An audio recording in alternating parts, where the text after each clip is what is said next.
Hello, children. I know that you were super excited today when you came in and you didn't see me. But here I am speaking to you. This is the disembodied Mr. Lassard. It's a special presentation that I've put together just for you so that you don't have to spend a day away from me. Um, this is something, the stuff that's in this PowerPoint is stuff that you should know and that I will expect you to have completed. The work is work that I will expect you to have completed once I come back. So let's get started so that you have time to do the work that you are going to need to do. Here's the bad news. You can see this little guy here struggling. The bad news is that there's a paper coming, and this should not come as a surprise to you. This is something that I've been talking about since way, way, way back.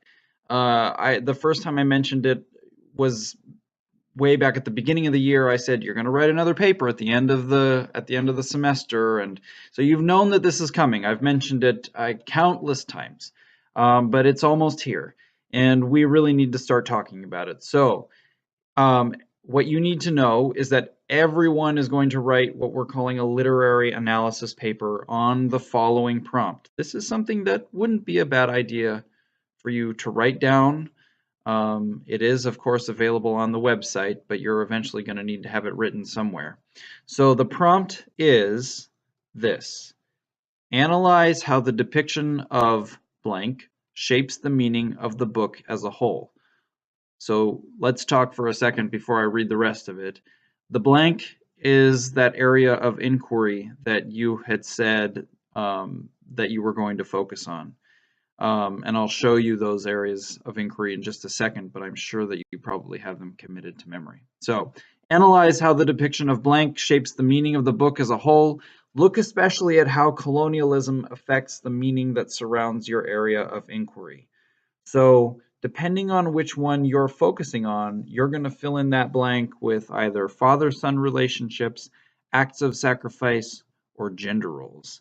And you're going to talk about how that area of inquiry adds meaning to the book. Like, what are we learning from the way that this area of inquiry is being portrayed in the book? And you'll have to talk about it throughout the book because it's not the same. None of these are the same in the book. They change throughout the book.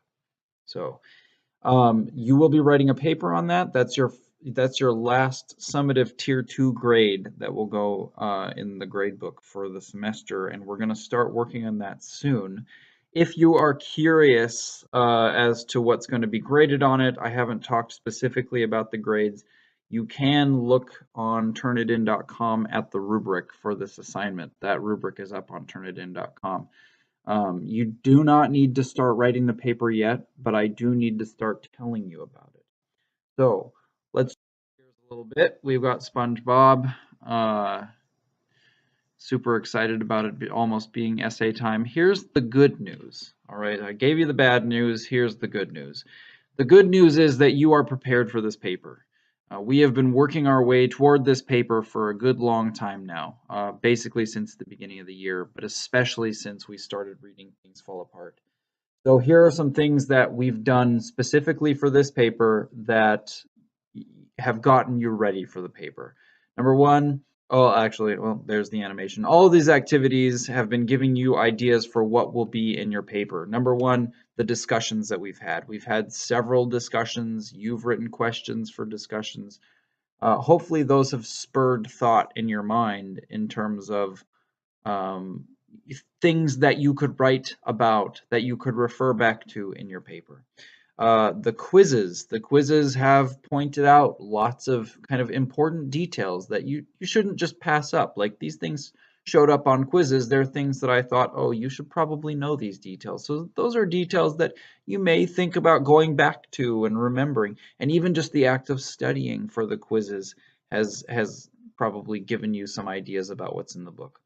The readings, I mean, having done the reading is an important part of being able to write the paper, right? Like, it's going to be pretty obvious if you write a paper without having actually read the book. I'm going to see you know, missing out on certain things that that otherwise you should have gotten if you read the book. And especially if you did the readings with Mr. Ramsey, he pointed out tons of stuff that that would help you understand some of the kind of deeper meanings of the book. Annotations, I've said this many times, but annotations get your brain going and they get you thinking about things that are important, things that you need to notice, things that you can now go back to and start looking at and thinking about as you're thinking about what's going to go in the paper. And then finally, double entry journals. Now, these are probably going to be, in terms of the actual writing of the paper, the most helpful for you when you go back to write the paper. Annotations and double entry journals especially. Those will help you a ton, and I'll explain more about that in the future. What I am going to tell you is, and this should come as a relief to you, is that I have adjusted the number of double entry journals. You used to have to do 4. Now I'm only going to have you do 3, because it's just going to be more, it's going to fit into our schedule a little bit more. So that's nice because you know that in order to get a grade for the paper, you have to have all of your double entry journals done. Now you have 1 fewer double entry journals to work about. So the good news is that you are prepared. If you've been doing all this stuff, you are prepared to write this paper. So what are you going to be doing today? Because today is all about pushing us toward the writing of that paper. Today you are going to be working on double entry journals. Most of you should be able to work on the 3rd and final double entry journals. However, some of you may need to, you know, go back and put some finishing touches on the previous ones as well. So today is all about you having the opportunity to do that work.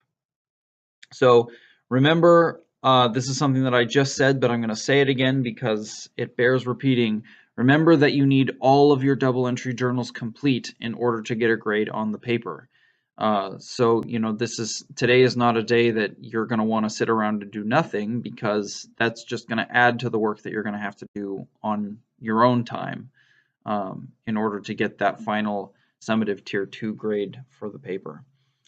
So you can choose, or well, not choose, you are expected to work quietly on your double entry journals. Today should be a double entry journal quiet work day. I should not get reports back from the substitutes saying that, you know, people just sat around, did nothing, talked, blah, blah, blah. This is a quiet work day. Remember, this is really for your benefit. So you should end up with double entry journals for chapters 1 through 6, chapters 7 through 13, and chapters 20 through 25. Actually, you know what? I'm going to adjust this, and it shouldn't be 20 through 25. It should be chapters 14 through 25. And my little pen is not working, but it should say chapters 14 through 25. Remember that you have double entry journal worksheets, or you should have those. Those are something that I handed out before winter break, and those worksheets can help you. They give you the example format for how you should write these double entry journals, and they also show you an example journal entry. They also give you instructions on how to accomplish those 3 parts of the elaboration in the double entry journals: the what part, the why part, and the apply part. So look back to those to make sure that you're doing them correctly. Remember that these are you're doing these in your assignment section of your notebook, and they need to have a heading and all that good stuff and be written legibly, because eventually they're going to be turned in to me. So make sure that you're taking care with that. After they're all done, and this is just looking forward to the paper, you should be able to look back at these double entry journals, and you should use them to inform the discussion that we're going to have later this week.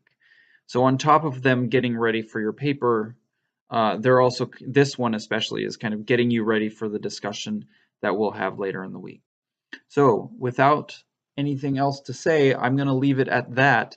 I suggest that probably this video get paused and kept up on the screen so that you can see the instructions for the day, and I look forward to seeing the work that you complete. Have a good period.